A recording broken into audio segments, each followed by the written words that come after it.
मुझे ये जो ड्रीम्स थे ये बचपन से ही आ रहे थे। यानी पहला ड्रीम तो तकरीबन 5 साल की उम्र में आया। फिर उसके बाद जब मैं 10-11 साल का हुआ तो फिर मुझे भी शौक़ हुआ कि मैं ख़ातमुन नबिय्यीन हज़रत मोहम्मद सल्लल्लाहु अलैहि वसल्लम उनकी ज़ियारत हो मुझे। तो उसमें फिर मैंने काफ़ी दरूद शरीफ भी पढ़ी और काफ़ी अल्लाह से दुआ भी की, लेकिन मुझे कोई ऐसा ड्रीम नहीं आया। तो फिर मैंने छोड़ दिया। तो लेकिन उसके कोई तकरीबन आप कह लें जब मैं 13 साल का हुआ फिर तो उसमें मैंने पहली बार अल्लाह और मोहम्मद सल्लल्लाहु अलैहि वसल्लम को अपनी ख्वाब में देखा। तो वो ड्रीम मैंने पहले शेयर किया ही हुआ है। वो क्रिकेट का एक मैदान होता है, उसमें और भी मेरे हम उम्र बच्चे जो होते हैं मेरी एज के, वो हम सब क्रिकेट खेल रहे होते हैं। तो अल्लाह मोहम्मद सल्लल्लाहु अलैहि वसल्लम से पूछता है कि आपने इन बच्चों में से जो सा बच्चा चुनना है तो आप उसको चुन के तो मुझे बता दें। तो फिर हज़रत मोहम्मद सल्लल्लाहु अलैहि वसल्लम सारे बच्चों को देखते हैं और आखिर में मेरी तरफ देखते हैं और मुझे ऐसे उंगली से इशारा करके कहते हैं कि या अल्लाह मैंने इस बच्चे को चुना। तो फिर अल्लाह कहता है कि अच्छा ठीक है, अब आए यहाँ से चलते हैं। तो वो दोनों चले जाते हैं, लेकिन मैं वहाँ पे खड़ा सोचता रहता हूँ कि आखिर ख़ातमुन नबिय्यीन मोहम्मद सल्लल्लाहु अलैहि वसल्लम ने मुझे ही क्यों चुना। यहाँ पे मुझसे अच्छे भी बच्चे थे, लेकिन उनमें से किसी को क्यों ना चुना। तो वो ड्रीम वहीं ख़त्म हो जाता है। तो उसके बाद ये ड्रीम्स आते हैं, थोड़े बहुत आते हैं। कभी बारिश हो रही है, कभी मेरे पीछे कोई पड़ा हुआ है और मैं अल्लाह मुझे उससे बचा लेता है। तो वो मुझे बाद में पता चलता है कि वो एक्चुअली में दज्जाल था।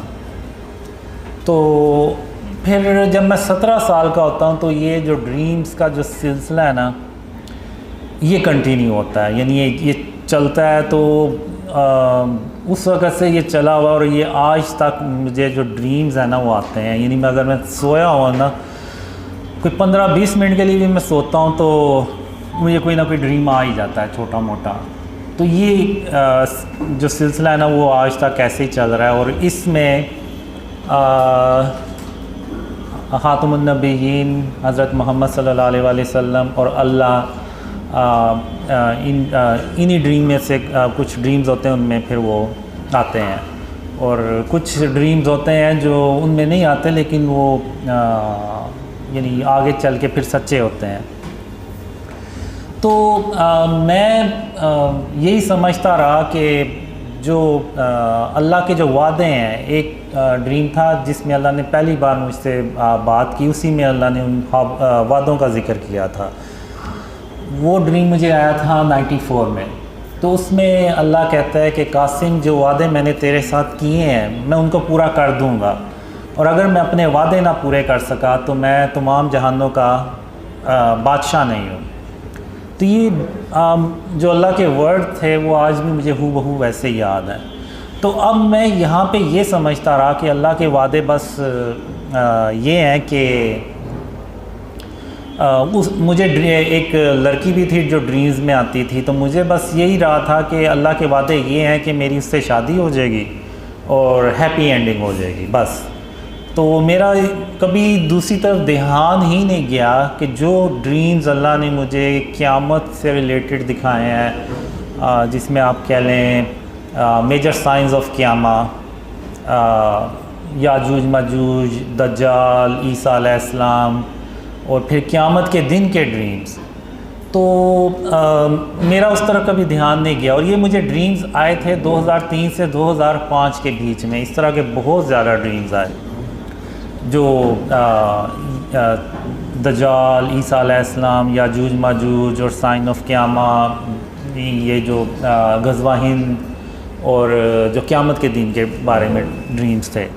तो मेरा कभी ध्यान ही नहीं गया कि अल्लाह के वादे ये भी हो सकते हैं। तो 2013 में जब वो लड़की मुझे छोड़ गई और मुझे भी यकीन हो गया कि वो मुझे नहीं मिलने वाली, तो फिर मैं यानी मेरी ड्रीम की तरह की सिचुएशन, मैं अपना सर पकड़ के बैठ गया और मैंने कहा कि मेरा तो सारा मैंने अपनी ज़िंदगी ज़ाया कर दी है, तो अब जो वक़्त गुज़र गया वो वापस तो नहीं आएगा। जनवरी 2014 में अल्लाह ने मुझे एक ख्वाब में बताया कि कासिम, मैंने उस लड़की के ज़रिए तेरी 20 साल आजमाइश की। मैं देखना चाहता था कि तू अल्लाह की रहमत से मायूस होने वालों में से तो नहीं है। तो मैं ड्रीम में इवन मैंने अल्लाह से एक तरह से गिला भी किया कि आखिर तूने एक लड़की के ज़रिए मुझे क्यों आजमाया। तो अल्लाह ने कहा, कासिम, मैंने तेरे इतने साल आजमाइश करनी ही थी, चाहे उसका तरीका कुछ भी होता। तो तुम अब घर जाओ और घर जाके तो आराम करो और मैं फिर तुम्हें बताऊंगा कि तुमने आगे क्या करना है। तो 20 या 22 अप्रैल 2014 इसमें अल्लाह ने पहली बार मुझे कहा कि कासिम, जो ख्वाब मैंने तुम्हें दिखाए हैं वो लोगों से बयान करो। मैं दुनिया वालों को दिखाना चाहता हूँ कि तुम कौन हो। तो जब मैं सुबह उठा तो मैंने कहा कि ये तो बड़ा अजीब सा अल्लाह ने हुक्म दिया है। ये तो ऐसा हुक्म है कि वो यानी अगर मैं मेरे घर वाले यकीन ना करें तो जो मुझे जानता ही नहीं है तो वो कैसे यकीन करेगा इन ड्रीम्स पे। तो बहरहाल फिर मैंने कहा कि मैं खातमुन नबीयीन मोहम्मद सल्लल्लाहु अलैहि वसल्लम का वेट करता हूँ कि वो क्या हुक्म देते हैं।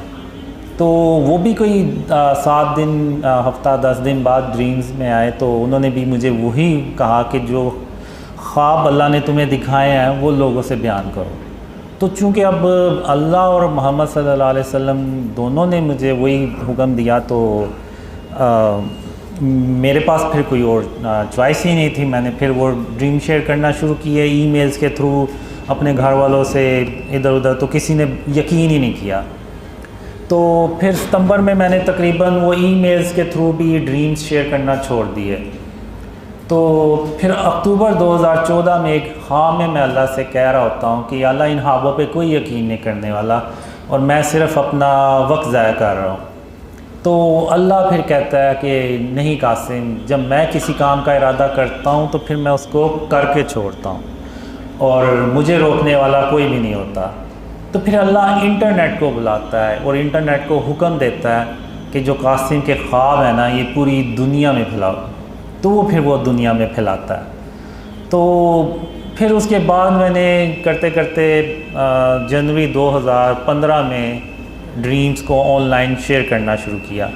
वो भी एक तो इस ड्रीम से मुझे थोड़ा सा आइडिया हुआ और दूसरा ये था कि कोई दिसंबर के शुरू में खातमुन नबीयीन मोहम्मद सल्लल्लाहु अलैहि वसल्लम ख्वाब में एक ही रात में 2 बार आए और उन्होंने मुझे यही कहा कि कासिम, अपने ख्वाब लोगों से बयान करो, पाकिस्तान को बचाने के लिए, इस्लाम को बचाने के लिए। तो वो एक ही रात में 2 बार आए। तो मैंने यानी जब भी खातमुन नबीयीन मोहम्मद सल्लल्लाहु अलैहि वसल्लम एक ही रात में 2 बार ख्वाब में आए तो वो इसका मतलब होता है कि मुझे वो काम करना होता है। तो वो फिर मैंने जनवरी 2015 में स्टार्ट किए ड्रीम शेयर करना। तो वो इतने कमेंट्स बीच में नीचे इतने बुरे कमेंट्स आए तो मैंने कहा मैंने इस काम के लिए तो नहीं ये ख्वाब शेयर करना शुरू किए थे कि लोग मुझे बुरा भला के हैं।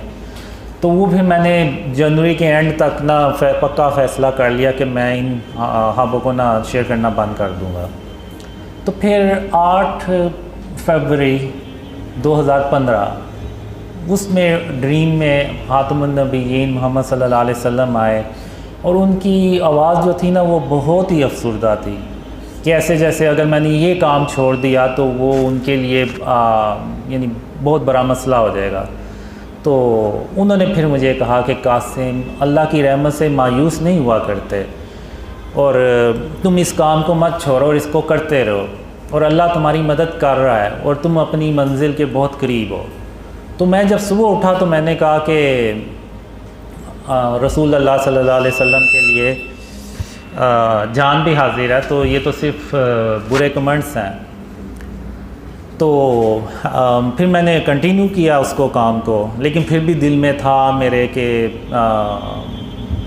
लोग क्या कहेंगे, यानी इस तरह से क्योंकि वो कमेंट्स बहुत ही बुरे होते थे, यानी अभी भी बुरे ही करते हैं कमेंट्स।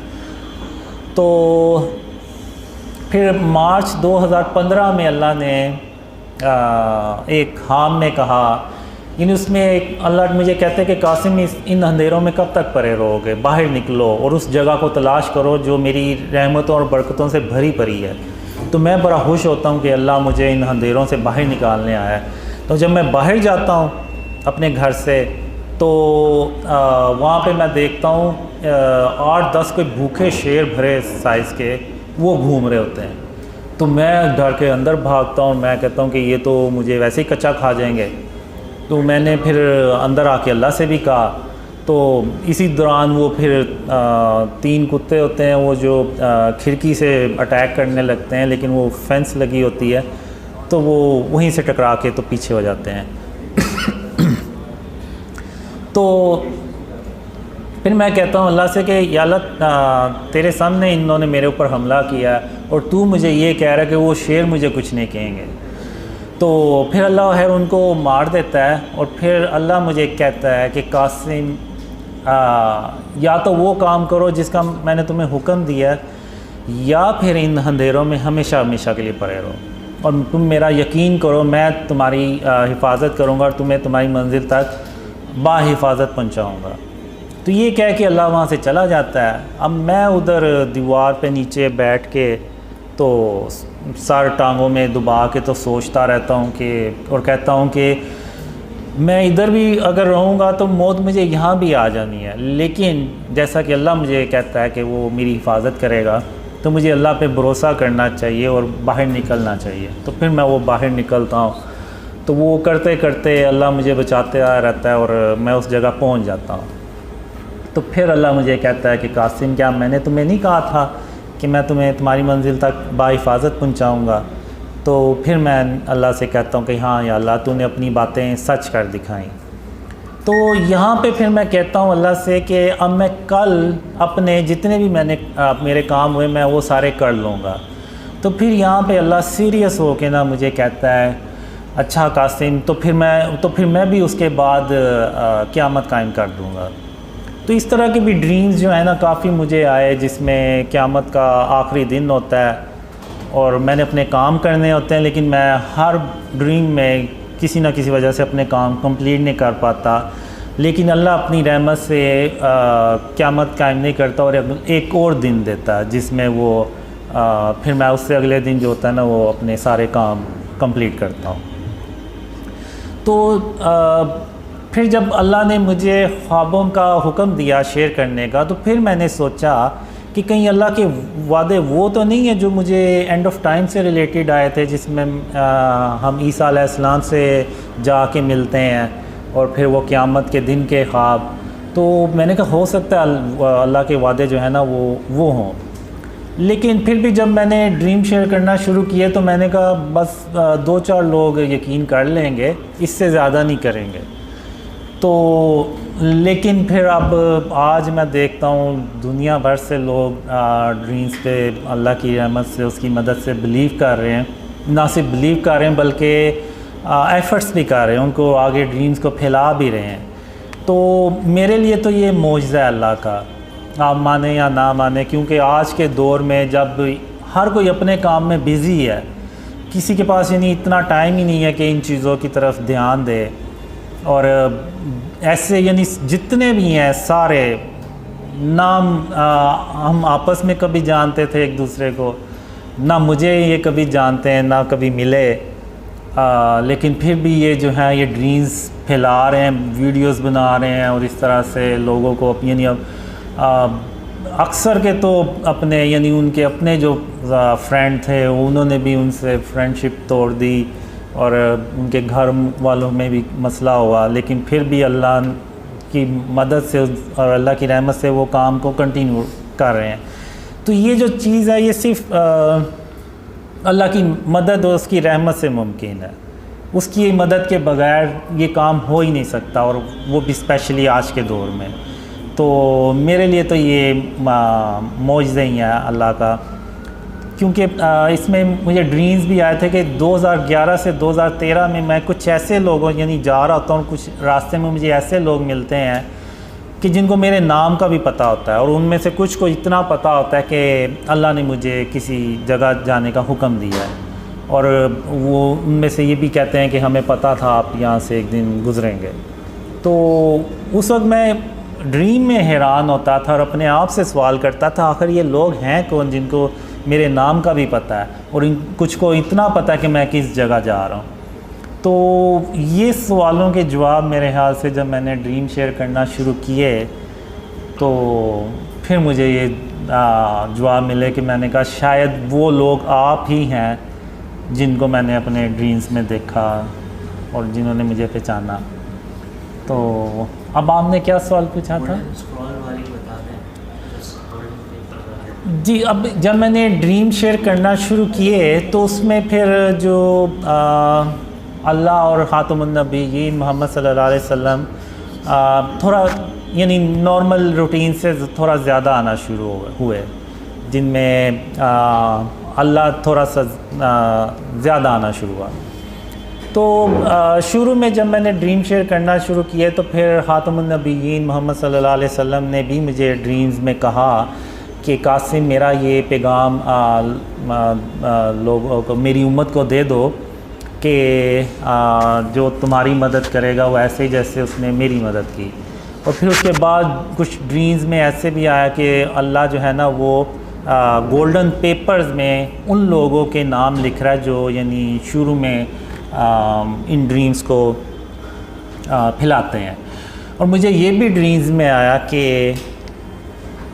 इस उम्मत के जो बेहतरीन लोग होंगे वो इन ड्रीम्स पे पहले यकीन करेंगे और फिर ये ड्रीम्स फैलेंगे, फिर थोड़े से और ऊपर के लोग बिलीव करेंगे, फिर इवन फिर मीडिया से रिलेटेड लोग बिलीव करेंगे, फिर कुछ पॉलिटिशियंस इस तरह से, और फिर करते करते ये ड्रीम्स जो है ना वो इतने फैलेंगे कि जो आर्मी चीफ़ ऑफ पाकिस्तान है उनको भी इन ड्रीम्स का पता चलेगा और वो इन ड्रीम्स को सुनेंगे। तो फिर उसके बाद ख़ातमुन नबीयीन मोहम्मद सल्लल्लाहु अलैहि वसल्लम आर्मी चीफ़ को गवाही देंगे कि कासिम अपने ख्वाबों के बारे में किसी से झूठ नहीं बोल रहा और बिल्कुल वैसे ही कुछ होने जा रहा है जैसा कि अल्लाह ने कासिम को ख्वाबों में दिखाया है। तो ये विटनेस मिलने के बाद फिर जो है ना वो काफ़ी ड्रीम्स जो है ना वो दुनिया में फिर बहुत ही ज़्यादा फैलते हैं, जिसका यानी पाकिस्तान की तरक्की और इस्लाम की सरबुलंदी से भी ताल्लुक़ है। और गोल्डन आप चाहें तो क़यामत के मंजर वाला अर्श के नीचे वाला अगर आप चाहें। अच्छा ठीक है। अब जो क़यामत का जो दिन होता है ना, जब अल्लाह क़यामत कायम करता है, इससे पहले मैंने एक ड्रीम में अल्लाह से पूछता हूँ कि अल्लाह आखिर ये कैसे होगा कि तू क़यामत के दिन हम सब को आवाज़ देगा और हम सब तेरी तरफ दौड़ते चले जाएंगे। तो अल्लाह ने मुझे एक मिसाल दी। अल्लाह कहता है कासिम जैसे कि एक बिल्ली है और उसके छोटे छोटे दूध पीते बच्चे हैं, वो अपने बच्चों को दूध पिला के तो अपना रिज़्क़ तलाश करने के लिए बाहर चली जाती है और फिर वो कई घंटों के बाद जब वापस आती है और उस वक्त उस दौरान उसके बच्चे जाग जाते हैं और वो अपने आप को अकेला देख के, अपनी माँ को पास ना देख के तो खौफ महसूस करते हैं कि हमारी माँ कहाँ है। तो फिर जब बिल्ली आती है और वो दूर से अपने बच्चों को आवाज़ देती है तो उसके जो बच्चे हैं वो दौड़ते चले जाते हैं अपनी अम्मी के माँ के पास, और ये नहीं देखते कि इनको कोई रास्ते में कोई ख़तरा भी हो सकता है, कोई नुकसान भी हो सकता है। नहीं, वो बस ये देखते हैं कि हमारी जो माँ है उसने हमें बुलाया। तो बिल्कुल इसी तरह मैं क़यामत के दिन जब तुम सबको आवाज़ दूँगा तो तुम सब इसी तरह मेरी तरफ दौड़ते चले आओगे और मेरे सामने हाज़िर हो जाओगे। तो अब जब मैंने देखा अपने ड्रीम्स में कि अल्लाह क़यामत कायम कर देता है, तो अब मुझे ऐसे लगता है जैसे मैं ज़मीन से उग के निकला हूँ, जैसे कोई पौधा उगता है तो उस तरह से ना मैं ज़मीन से उगा हूँ। और जैसे ही मैं उठा हूँ तो वो ऑलरेडी यानी होता है कि मैंने अल्लाह रब्बुल आलमीन के पास जाना है, यानी उसके सामने जाना है। तो अब मैं उधर ऐसे तेज़ चलता हुआ ना, तो जैसे अल्लाह ने ऑलरेडी मुझे बताया हुआ कि मैंने कहाँ जाके खड़े होना है, तो तो मैं उधर जाता हूँ और जाके खड़ा हो जाता हूँ, तो वहाँ पे खातमुन नबिय्यीन मोहम्मद सल्लल्लाहु अलैहि वसल्लम पहले से आगे खड़े होते हैं। तो अब जो अल्लाह का क़यामत के दिन जो अर्श होता है ना, उसका साया जैसे शाम का साया होता है ना, तो लंबा हो जाता है। तो ये अब जैसे ये अल्लाह का अर्श का साया है और इधर ये बाकी मैदान है, और सूरज इस तरफ होता है, काफ़ी बड़े साइज़ में होता है। तो उसका जो ऐसे रोशनी आती है, तो अल्लाह के अर्श के जो साया ना, वो ऐसे एक लंबा साया बन जाता है। तो सबसे आगे खातमुन नबिय्यीन मोहम्मद सल्लल्लाहु अलैहि वसल्लम खड़े होते हैं, फिर उसके पीछे आप सल्लल्लाहु अलैहि वसल्लम की जो उम्मत होती है वो, फिर जब उसके बाद फिर हज़रत इब्राहीम अलैहिस्सलाम और उनकी उम्मत के लोग होते हैं, फिर उसके बाद सारे दर्जा बदर्जा अल्लाह के नबी और उनके उम्मती होते हैं। तो जो मैंने ड्रीम्स में देखा है, खातमुन नबिय्यीन मोहम्मद सल्लल्लाहु अलैहि वसल्लम की उम्मत की जो तादाद है वो बहुत ज़्यादा होती है बाकी नबियों की उम्मतों से। तो मैं यहाँ पे खड़ा हो जाता हूँ और मेरे साथ वो लोग होते हैं जो दुनिया में साथ होते हैं। तो अब मोहम्मद सल्लल्लाहु अलैहि वसल्लम यहाँ पे अब हमसे ना मुलाकात करने आते हैं। तो वो जितने भी लोग होते हैं वो सब खातमुन नबिय्यीन मोहम्मद सल्लल्लाहु अलैहि वसल्लम उनसे इन पर्सन मिलते हैं, और वो कहते हैं कि आपने दुनिया में कासिम के साथ रहे, और इस्लाम और यानी उस पर उस जो ड्रीम्स आए थे उस वक्त मुझे, तो उस वक्त मुझे नहीं पता होता कि हमने ऐसा आखिर क्या काम किया है कि खातमुन नबिय्यीन मोहम्मद सल्लल्लाहु अलैहि वसल्लम हमसे मिलने पहले आए हैं। तो बहरहाल उस वक्त तो मुझे नहीं समझ लगी, लेकिन आज अब तो समझ लगती है कि वो शायद इस्लाम की सरबुलंदी से मुतल्लिक ही काम होगा। तो खातमुन नबिय्यीन मोहम्मद सल्लल्लाहु अलैहि वसल्लम फिर हमें कहते हैं कि आज अल्लाह जो है ना आपको खुश कर देगा, अल्लाह अपनी रहमतें और बरकतें आप पे नाजिल करेगा।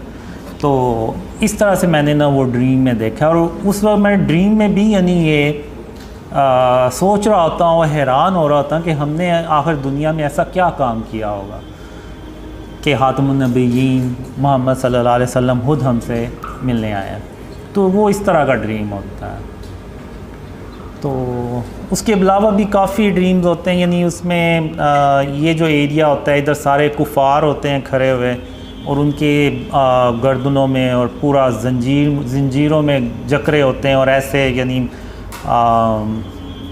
कि उनके ऊपर ये आज जो दिन है ना वो बहुत भारी है। तो और उनके लिए कोई छाँव नहीं होती, और इवन ज़मीन भी उनकी तप रही होती है, और ज़मीन से भी जो है ना वो उनको तपिश महसूस हो रही होती, मिल रही होती। तो इस तरह से वो ड्रीम। गज़वा हिंद, ये जो जंग है ये मैंने अपने ड्रीम्स में बहुत बार देखी है। तो अब ये जंग ना हम पे मुसल्लत की जाती है बेसिकली, हम कोई यानी हमें शौक़ नहीं होता कि हम ये जंग खुद से करें। हम यानी पाकिस्तान में पाकिस्तान अल्लाह की रहमत से तरक्की कर रहा होता है, और अल्लाह की रहमतें और बरकतें पाकिस्तान पे नाजिल हो रही होती हैं। तो हमें तो ज़रूरत ही नहीं होती कि हम है किसी से जाके तो जंग शुरू कर दें। अब होता ये है कि मिडल ईस्ट में जो जंगें हैं ना वो हो रही होती हैं, जिसमें तुर्की और अरब कंट्रीज़ जो है ना वो बहुत बुरी तरह से तबाह हो रहे होते हैं। तो हम ये करते हैं कि उधर जो मुसलमान होते हैं उनको जितना ज़्यादा से ज़्यादा हम पाकिस्तान में ला सकते हैं लेके आते हैं। इससे पहले मैं थोड़ा सा ये बता दूं कि जब आर्मी चीफ़ को गवाही मिलती है मेरे ड्रीम्स के बारे में, तो फिर उनको भी आर्मी को भी यकीन हो जाता है कि जो पाकिस्तान है ना इसका जो एंड ऑफ टाइम में और आगे जो इवेंट्स आने हैं ना उसमें बहुत अहम की रोल इसने प्ले करना है। तो उस सिलसिले में फिर पाकिस्तान में रिफॉर्म्स होती हैं, जिसको आप कह लें कि इस्लामी सदारती निज़ाम जिसको आप कह लें। तो इस तरह से ना वो चेंज होता है सिस्टम। और जो दूसरा सवाल आपने पूछा है तो वो पाकिस्तान जो अल्लाह ने मुझे ड्रीम्स में दिखाया है कि जब तक हम शिर्क और उसकी इकसाम से पाकिस्तान को पाक नहीं करेंगे तो अल्लाह की मदद भी नहीं आएगी। अभी होता यह है कि हम जो भी प्लान्स बनाते हैं तो उसमें अल्लाह की मदद हमारे साथ नहीं होती, क्योंकि शिर्क जो है ना वो पाकिस्तान में जगह जगह भरा पड़ा है। अब शिर्क सिर्फ ये नहीं है कि अल्लाह के साथ किसी को शरीक ठहराना, ये जो स्टैचूज़ हैं, बुत हैं, आर्ट और कल्चर के नाम पे जो डेकोरेशंस बनाए हुए हैं और जो तस्वीर हमने बड़ी बड़ी बिल बोर्ड्स पर लगा के रखी हुई हैं, ये जो फ़िज़िकल चीज़ें हैं ये आपको जगह जगह नज़र आएंगी, ये भी फॉर्म ऑफ शिर्क है।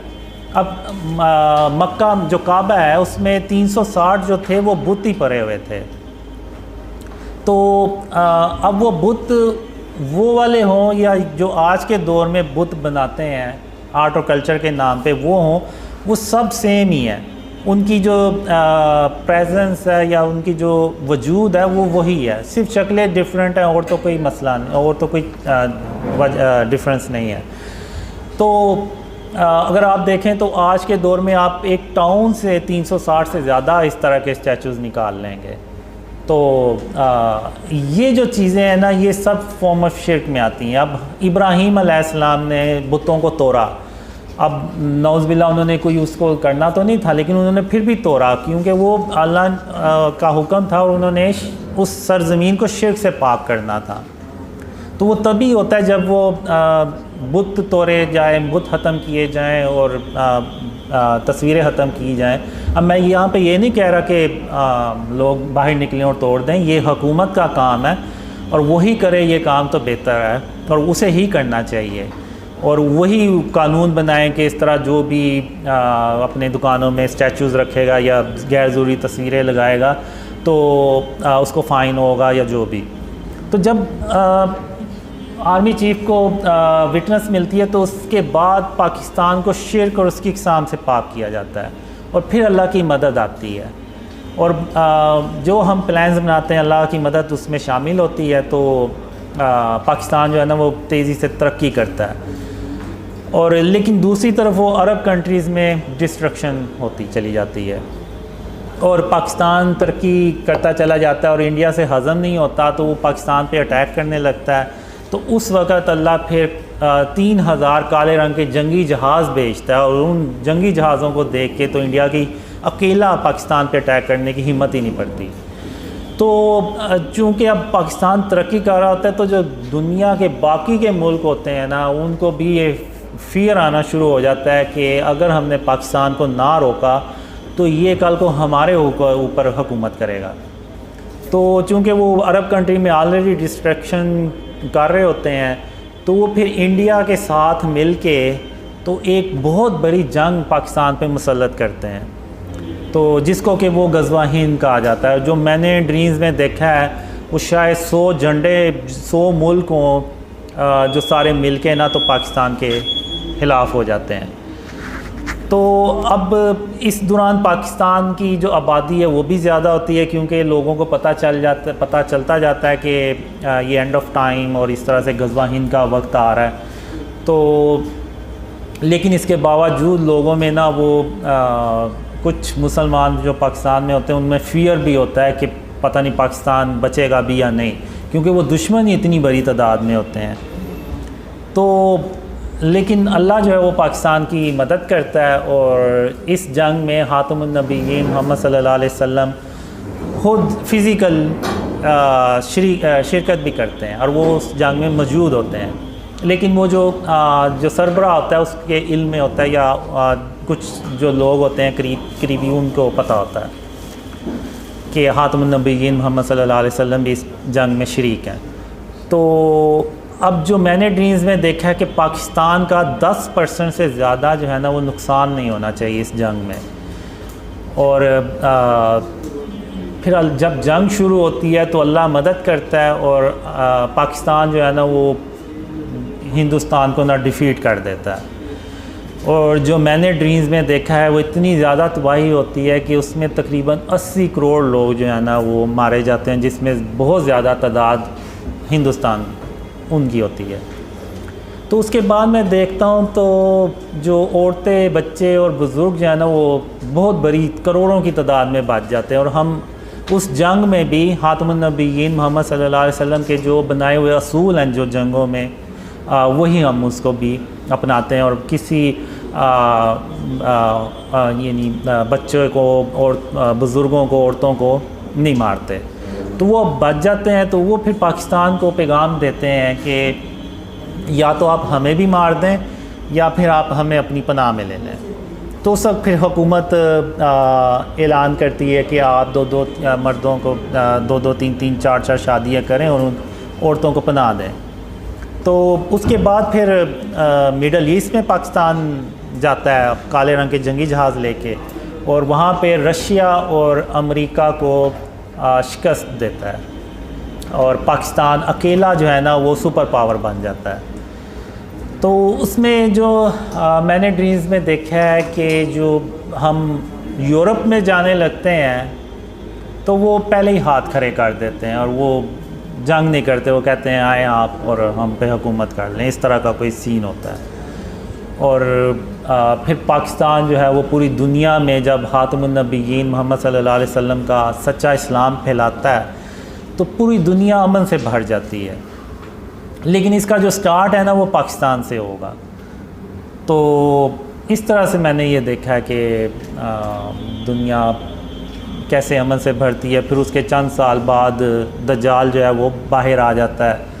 फिर दज्जाल से एक बहुत बड़ी जंग होती है जिसमें तकरीबन 2 से 2.5 अरब लोग मारे जाते हैं। उनमें ज़्यादातर तादाद मुसलमानों की होती है।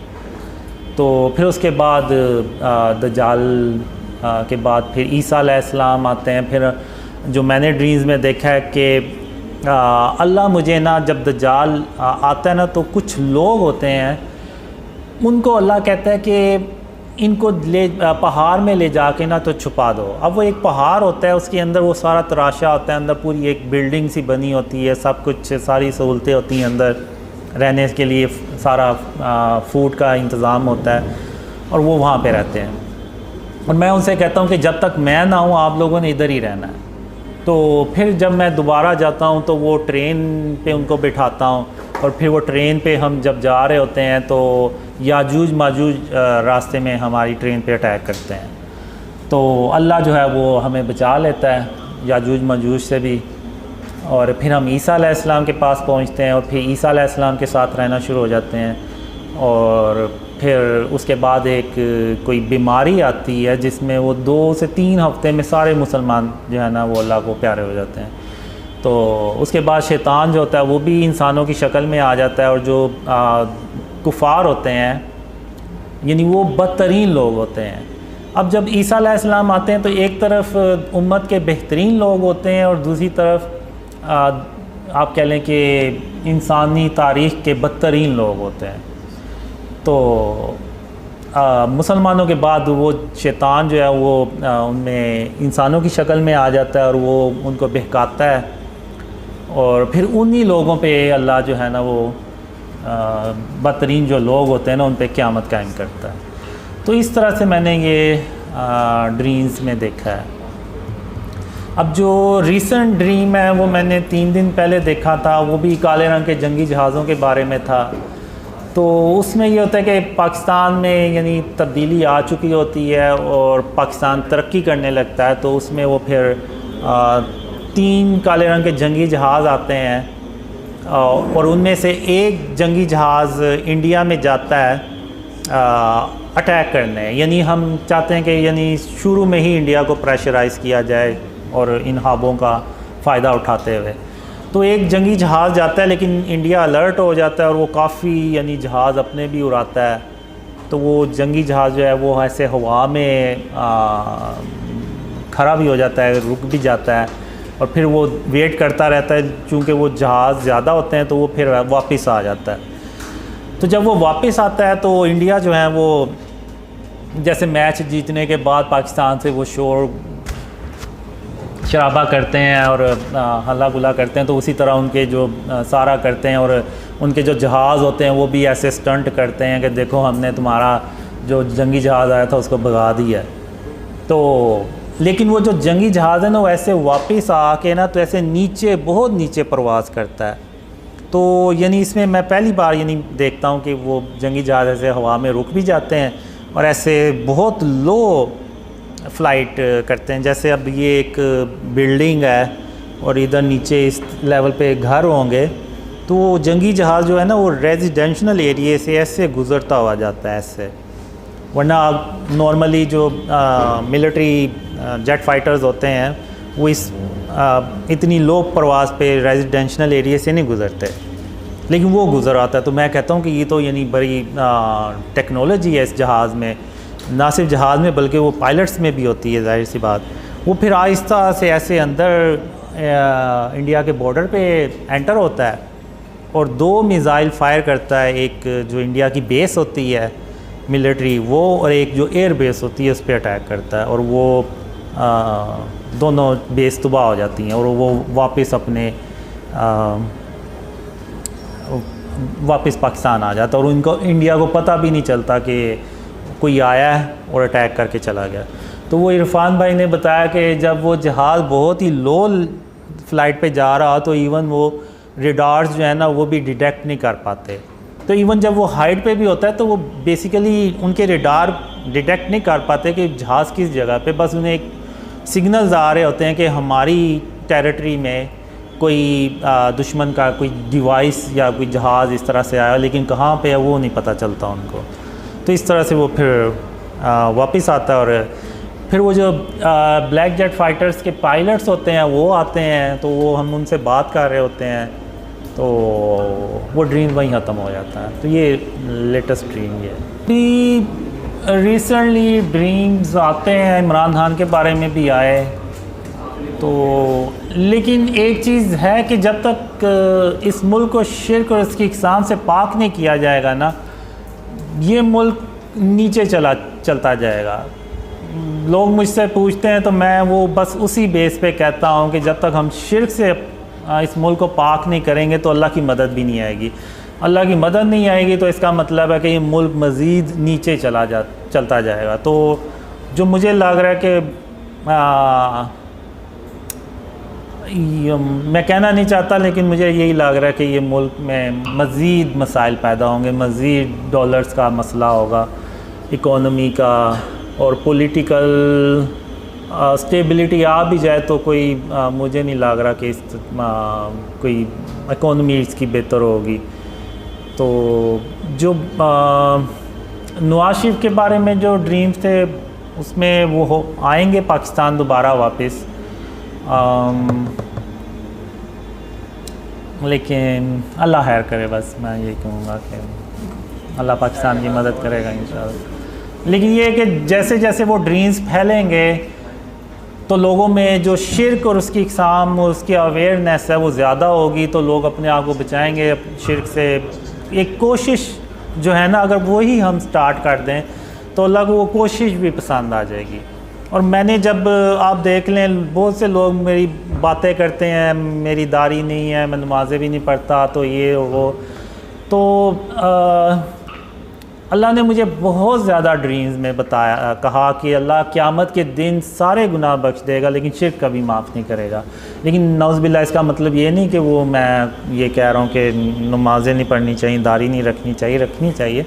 लेकिन अल्लाह ने मुझे ये भी कहा है ड्रीम में कि जो नमाज के बारे में सवाल है ना वो सिर्फ़ अल्लाह रब्बुल आलमीन किसी से कर सकता है, क्योंकि नमाज एक इंसान सिर्फ़ अल्लाह के लिए पढ़ता है। ये नहीं है कि किसी और के लिए पढ़ रहा है, तो वो जाहिर सी बात है जिसके लिए हम नमाज पढ़ते हैं वही अल्लाह जो है ना वो सवाल करने का हक़ भी रखता है। तो मुझे अल्लाह ने ड्रीम में यही कहा कि अल्लाह जो है ना वो ये अल्लाह ही पूछ सकता है किसी से कि वो नमाज़ पढ़ता है या नहीं। और अगर कोई तुम्हें ज़्यादा तंग करे, ज़्यादा कहे, तो उसको कहना कि जब अल्लाह मुझे तौफीक देगा तो मैं नमाज़ें भी पढ़ना शुरू कर दूँगा। तो इस तरह से अल्लाह ने मुझे ड्रीम में कहा। और अल्लाह ने मुझे बहुत ज़्यादा ड्रीम में ये कहा कि कासिम मैं तेरी सिर्फ़ इसलिए मदद कर रहा हूँ कि तूने अपने आप को शिर्क और उसकी इक़साम से बचाना शुरू कर दिया। यानी मैंने भी बचाना शुरू कर दिया। मैं मुकम्मल तौर पे मेरा भी नहीं है, अभी भी कोई ना कोई घर में मेरे कोई तस्वीर इस तरह से कोई पड़ी होगी, क्योंकि हम जो भी चीज़ खरीदते हैं उसमें अक्सर तो वो तस्वीरें होती हैं। तो बहुत ही मुश्किल है। शुरू में तो मैंने यही समझा शायद जब अल्लाह ने कहा तो कि सिखाया कि शिर्क की क्या इक़साम है, मैंने समझा कि शायद इतना मुश्किल नहीं होगा। लेकिन जब अल्लाह ने सिखाना शुरू किया शिर्क के बारे में तो मैंने कहा ये भी शिर्क है, वो भी शिर्क है, और फिर मैंने कहा कि ये तो हर तरफ शिर्क ही शिर्क है, तो हम तो सब शिर्क में ही रह रहे हैं। तो मैंने बहुत कोशिश करने के बाद क्या कहते हैं कि घर से सारा कुछ ख़त्म किया, लेकिन अभी भी जो भी हर रोज़ कोई ना कोई चीज़ आ भी जाती है। तो मैंने वो स्प्रे पेंट भी रखा हुआ है कि कोई चीज़ अगर ज़्यादा देर के लिए रहनी है तो उस पर वो और उसके ऊपर तस्वीर है तो उसके ऊपर फिर मैं स्प्रे पेंट कर देता हूँ। तो वो जो कोशिश है ना वो अल्लाह को पसंद आ गई।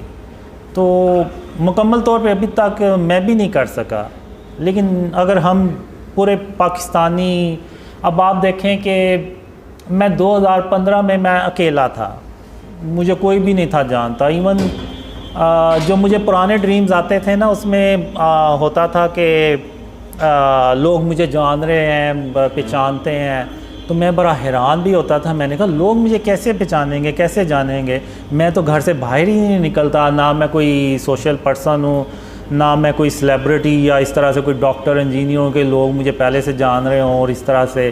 तो ये मेरे लिए एक बहुत बड़ा सवाल होता था कि लोग मुझे जानेंगे कैसे। और 2015 तक तो मैं, आप कह लें कि मैं ज़ीरो था, यानी मैं अकेला ही था, यानी दोस्त यार भी कोई होंगे तो कभी शायद मुलाकात हो जाती थी उनसे। तो फिर जब अल्लाह ने ड्रीम शेयर करने का कहा तो ये बेसिकली अल्लाह की मदद थी, और अल्लाह उस वजह से मदद कर रहा था कि मैंने अपने आप को शिर्क और उसकी इक़साम से बचाना शुरू कर दिया। तो अल्लाह ने अब मदद की। तो अब आप देखें कि पूरी दुनिया से लोग जो हैं ना वो ड्रीम्स पे बिलीव कर रहे हैं और उनको फैला भी रहे हैं। तो अगर अकेला एक बंदा अगर शिर्क और उसकी इक़साम से अपने आप को बचाए तो अल्लाह उसकी इतनी मदद करे कि वो दुनिया के लोग उसको उसकी मदद करना शुरू हो जाएं। तो अगर हम 22 करोड़ आबादी जो लोग हैं वो अगर हम सारे शिर्क और उसकी इक़साम से बचाना शुरू कर दें अपने आप को, तो फिर आप सोचें कि जो अल्लाह की मदद आएगी तो ये कौम सालों में भी नहीं शायद महीनों में ये ऊपर जाना शुरू हो जाए। तो मैं तो यही पैगाम दूंगा कि मेरी फ़िज़िकल अपीयरेंस पे ना जाएं, आप उस पैगाम पे जाएं कि अल्लाह ने मुझे कहा था एक ख्वाब में कि कासिम ये दुनिया इतनी शिर्क से भरी हुई कभी नहीं थी जितनी ये आज शिर्क से भरी हुई है। तो जब अल्लाह ने मुझे सिखाया, बताया कि शिर्क क्या है, तो वो हर जगह शिर्क ही शिर्क है। इवन हम जो मूवीज़ देखते हैं, ड्रामा देखते हैं, तो वो अल्लाह कहता है कि अल्लाह तमाम जहानों का परवरदिगार है, तमाम जहानों का रब है। तो वो जो फ़िल्म है वो भी एक जहान है, बेशक वो एक फ़ेक स्टोरी क्रिएट की गई है, लेकिन उसका भी परवरदिगार सिर्फ अल्लाह रब्बुल आलमीन ही हो सकता है। तो अब अगर हम इंडियन मूवीज़ देखें तो उसमें तो वो शुरुआत ही वो अपने बातिल हुदा से की तस्वीर से करते हैं, और अंदर भी वो दिखाते हैं कि जी वो बातिल हुदा ने उसकी मदद की हीरो की तो वो कामयाब हो गया, और वही स्टोरी फिर आगे हम शेयर करते हैं अपने दोस्तों से, यारों से। तो हम अगर दिल से नहीं माने लेकिन हम उस चीज़ को आगे बता तो रहे हैं ना, यानी हम किसी हद तक तो यकीन कर रहे हैं कि वो जो फ़िल्म थी उसकी स्टोरी सच्ची थी, नौज़बिल्लाह, यानी वो वाकई उसके बातिल हुदा ने उसकी मदद की और वो कामयाब हो गया। तो यानी वो उसकी बातिल हुदा की प्रेजेंस को हाँ इंडोर्स कर रहे हैं, तो ही तो वो आगे शेयर कर रहे हैं, वरना तो वो आगे शेयर ही ना करें। तो यानी ये शिर्क जो है ना वो इतना ज़्यादा हम मुसलमानों में पेनिट्रेट कर चुका है। अब वो ब्रदर सलाब थे अमेरिका से, वो गए हुए थे उम्रा करने, तो मैंने उनसे कहा कि आप देखें कि इस तरह की चीज़ें कि मस्जिदुल हराम में और मस्जिद नबवी में भी तो नहीं है। तो फिर उन्होंने वो देखा कि एक बंदा था, उसने शर्ट पहनी हुई थी, पीछे उसके पूरी शेर की तस्वीर बनी हुई थी। तो वो नमाज़ पढ़ने के लिए मस्जिद नबवी में बैठा हुआ है। तो ये अब एक हदीस है कि जहाँ पे तस्वीर होगी वहाँ अल्लाह की रहमत के फ़रिश्ते नहीं आएंगे। तो अब वो एक बंदे की वजह से वो अल्लाह की रहमत के जो फ़रिश्ते हैं वो बाकियों के लिए भी रुक गए। तो अब एक वाक़या था, जंग थी, जब ख़ातमुन नबिय्यीन मोहम्मद सल्लल्लाहु अलैहि वसल्लम वापस आए अपने घर, तो उन्होंने खिड़की पे पर्दा देखा जिस पे वो चिड़िया का एक परिंदे का स्केच बना हुआ था। तो आप सल्लल्लाहु अलैहि वसल्लम ने उस पर्दे को गुस्से से उतार के तो फेंक दिया और हज़रत आयशा रज़ी ताला अन्हा से कहा कि दोबारा इस तरह की चीज़ मेरे घर ना आए। तो वो एक सिर्फ स्केच था, तो उन्होंने उस पर्दे को भी गुस्से से उतार के फेंक दिया। तो जो स्टैचूज़ हैं और ये सारा ये तो बहुत बड़ी बातें हैं। तो हमें जो है ना वो अपने आप को शिर्क और उसकी इक़साम से हर हाल में बचाना चाहिए। एक सवाल है तरफ से, वो कह रहे हैं कि when is the right time to come to Pakistan. ठीक है, सिस गोनिंग ये फरमानी, उन्होंने उनकी तरफ से सवाल आगे फॉरवर्ड किया। और दूसरी चीज़ है कि कोई आपको ख्वाब है दुखान के बारे में कि मोहम्मद हनीफ ने पूछा। दुखान धुआं की बड़ी निशानी में से एक निशानी, 10 बड़ी निशानियों में से एक बड़ी निशानी ये। धुआं तो नहीं, मैंने डस्ट स्टॉर्म देखा है। वो जो बिल्डिंग होती है फ़लस्तीन के इलाके में बनती है, वो जब उसके बेस में एक धमाका सा होता है और वो पूरी दुनिया अरब कंट्रीज़ में फैलता चला जाता है। इतनी ज़्यादा वो धुआं होता है कि वो सूरज की रोशनी भी ज़मीन पे नहीं पा रही होती। अब वल्लाह आलम ये शायद सिंबॉलिक हो, वर्ल्ड वार 3 को रिप्रेजेंट कर रही हो, वल्लाह आलम। और दूसरा right time, the right time to come to Pakistan is when you see the dreams spread a lot, यानी जब बहुत ज़्यादा ड्रीम फैल जाएं और पाकिस्तान के हालात भी बेहतर होना शुरू हो जाएं, तो तब यानी इंशाल्लाह जब शिर्क का खात्मा होना शुरू हो जाए, जी जी, और हुकूमती लेवल पर जब ये उसूल बन जाए जी, तो तब means when you see dreams are spreading a lot and we Pakistani started to remove the shirk and its form within the country, then after it the help of Allah will come to Pakistan inshallah, because you are not a Pakistani who will come to Pakistan, so it will be very difficult for you guys to live here in this situation. The current situation is not good. So when the situation will be good, then you can come to Pakistan inshallah.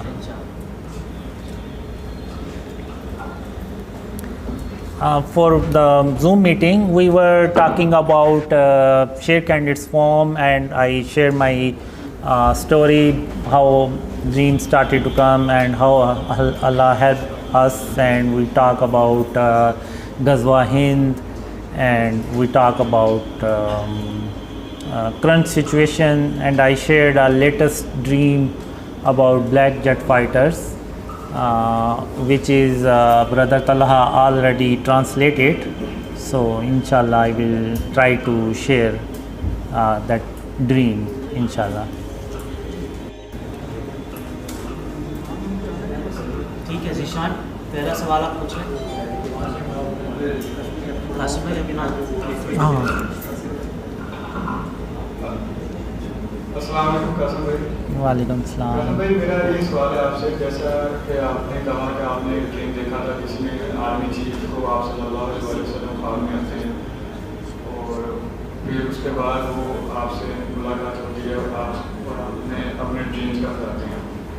मेरा सवाल ये है यहाँ पे कि क्या आपके father में कोई स्ट्रेटजी बताई गई है शिर्क के अलावा भी, कि किस तरह कैसे, मतलब कौन से स्टेप पहले लिए जाएंगे, कौन से स्टेप बाद में लिए जाएंगे पाकिस्तान में रिफॉर्म्स करने के हवाले से? बहुत शुक्रिया। अस्सलाम वालेकुम। वालेकुम सलाम।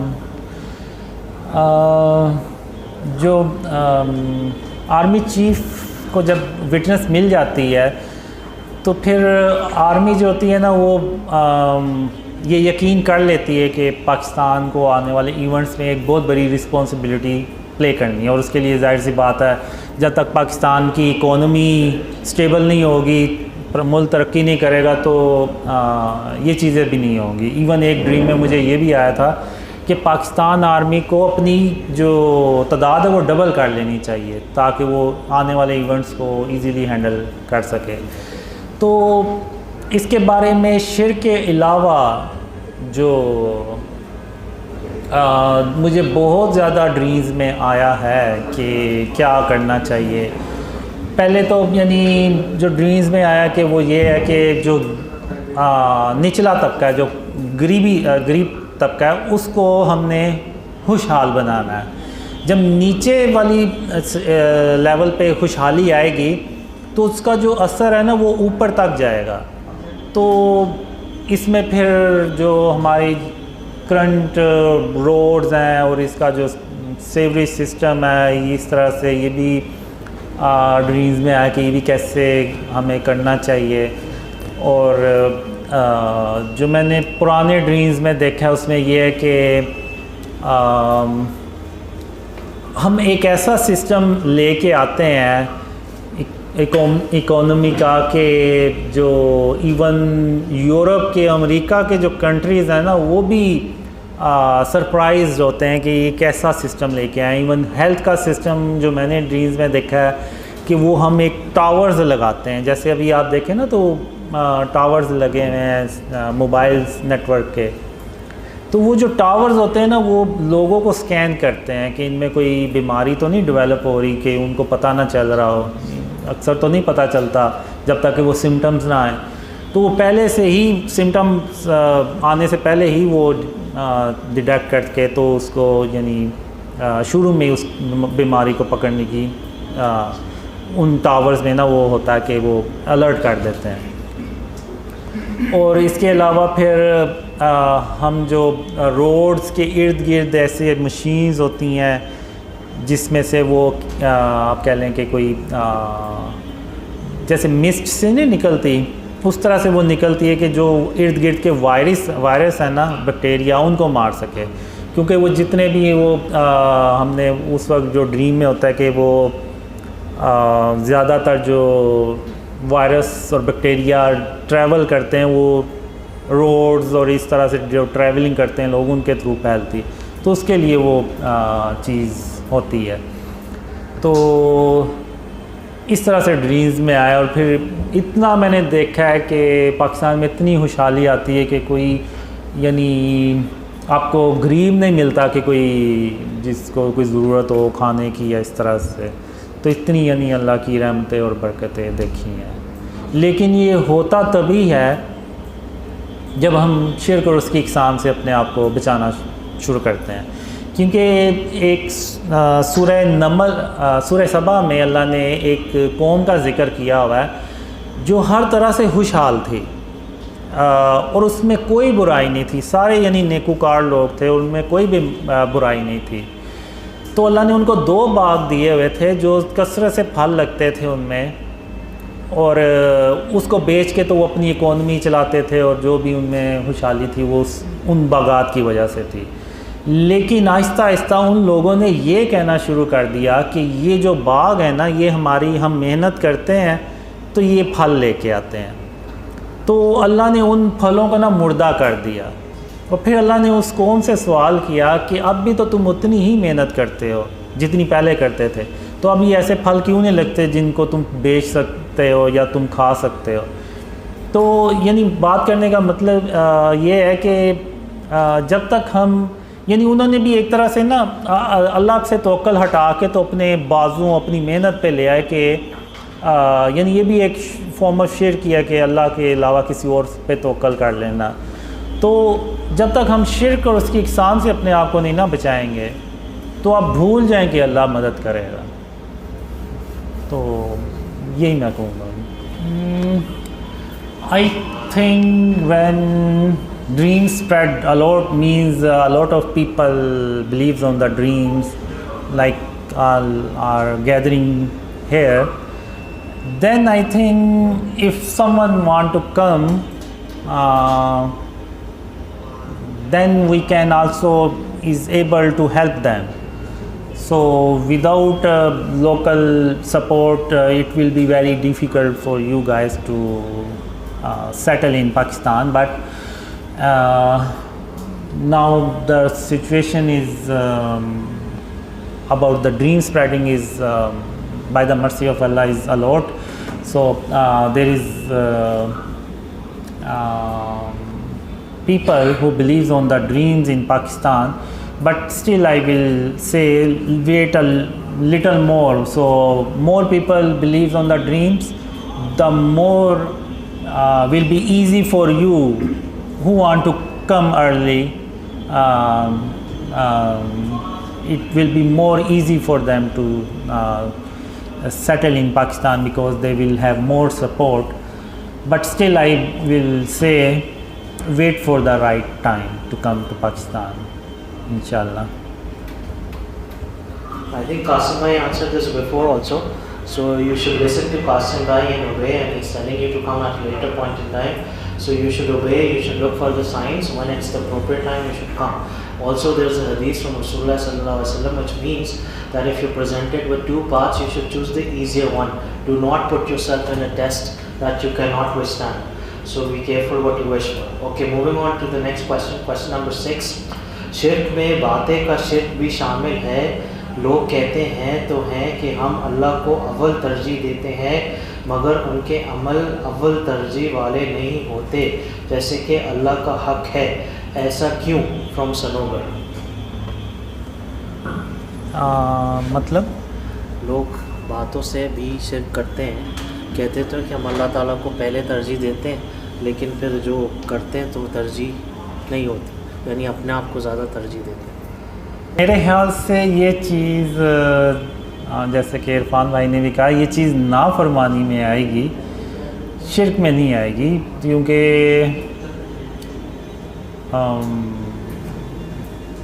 शिर्क तो वो है कि जो यानी जैसे तस्वीरें हो गई, जैसे अगर कोई बंदा किसी को ये कहे कि he is the only hope, यानी यही आखिरी उम्मीद है, तो ये बातें शिर्क के ज़मरे में आएंगी.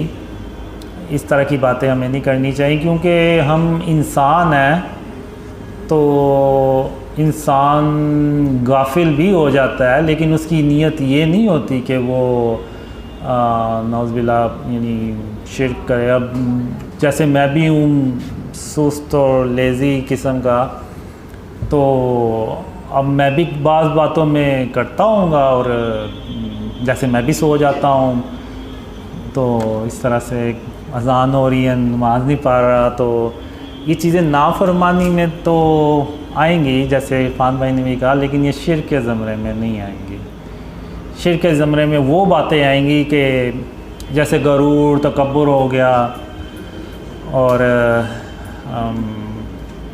किसी के बारे में कह देना कि वो वही आखिरी उम्मीद है. तो ये चीज़ें शिर्क के ज़मरे में आती हैं. जैसे मुझे एक ड्रीम में अल्लाह ने कहा कि जब तुम चला करो तो अकड़ के मत चला करो, बल्कि आजिज़ी से चला करो और अपने सर को झुका के चला करो. फिर एक यानी उसके बाद फिर मैंने अपने आजिज़ी से चलना शुरू कर दिया, इवन सर को भी झुका के चलना शुरू कर दिया. तो यानी किसी ने कहा कि तू क्या गर्दन नीचे करके तो चलता रहता है. तो फिर एक दूसरे ड्रीम में हातिमुन नबिय्यीन मोहम्मद सल्लल्लाहु अलैहि वसल्लम ने मुझे कहा कि कासिम तुम इस नियत से सर को झुका के चला करो कि अगर मैं यानी इंसान ना होता और मुझे दुनिया के काम ना करने होते, तो मैं हर वक्त अल्लाह के आगे सजदे में रहता. तो इस नियत से तुम सर को झुका के चला करो. तो इसका मतलब ये नहीं है कि वो में नाफरमानी में ही आएगी ये चीज़ें, क्योंकि इंसान बहुत ही कमज़ोर पैदा किया गया. इवन मैं भी खुद भी अभी तो है नहीं, उस वक्त जब मैं अल्लाह की वादों का इंतज़ार करता रहता था तो मुझे भी दिल में आता था पता नहीं अल्लाह के वादे कभी पूरे होने भी हैं या नहीं। फिर एक ड्रीम भी आया मुझे जिसमें अल्लाह सारे अपने वादे मुझसे किए हुए पूरे करता भी है, और अल्लाह मुझे कहता भी है कि कासिम अब तुम्हें कोई मुझसे गिला शिकवा तो नहीं है, मैंने सारे अपने वादे पूरे कर दिए हैं। तो फिर मैं अल्लाह से कहता हूँ कि या अल्लाह बस मुझे एक शख्स को कत्ल करने की इजाज़त दे दे। तो अल्लाह जो होता है ना वो बड़ा तेज़ी से मेरी तरफ आता है। अब ये नहीं कि अल्लाह को नहीं पता कि मैंने किसको करना है, लेकिन अल्लाह को पता होता है, तो वो अल्लाह बड़ा तेज़ी से मेरी तरफ आता है और मुझे कहता है कासिम क्या बात है, तुम किसको कत्ल करना चाहते हो। तो मैं अल्लाह से कहता हूँ कि अल्लाह मैं अपने आप को कत्ल करना चाहता हूँ कि मैं तेरे वादों के बारे में हमेशा शक में पड़ा रहा।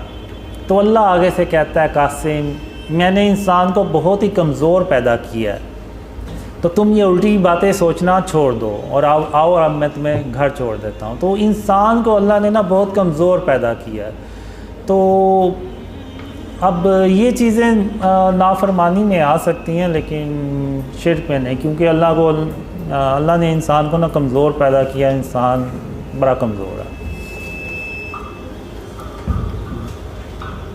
अच्छा भाई अगला सवाल है, Does Mohammed Qasim have any plan to visit any other country right now? Will he come to Indonesia this year from Gone? I always wish that I will be like you guys. Seriously, when I see you guys, I always wish, what if Allah make me like you guys, so I can go out and meet other people in different cities, in different countries. But Allah make me like this. So I have a plan to visit other countries, to visit other cities, but I am lazy and I am lazy, very lazy. So let's see when Allah fulfill these desires. Inshallah I will visit Indonesia, Malaysia, Bangladesh, other countries. Inshallah. USA भी ना?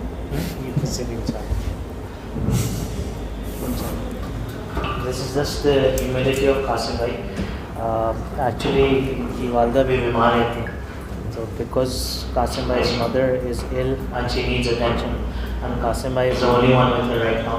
So I think that is one of the reasons that Qasim bhai is not traveling, or maybe he's seen some dreams that he's not sharing with us. So maybe because of that reason. Question number 8. Have brother Qasim seen any dream about Tabut Sakina, Mohammed Shiraz? Tabut Sakina पर आपने कोई ख्वाब देखा है? क्या ताबूत सकीना? ताबूत Sakina English में पूछा किसी ने? उर्दू में भी यही कहते हैं। Mohammad Siraj.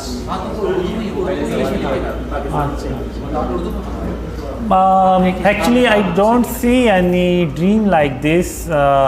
Tabut Sakina is a box, big box. Yes, something like that. ये तो you would know, ये also know. No, I did not see any dream like this. Sorry, मैंने इस तरह का कोई ड्रीम नहीं देखा।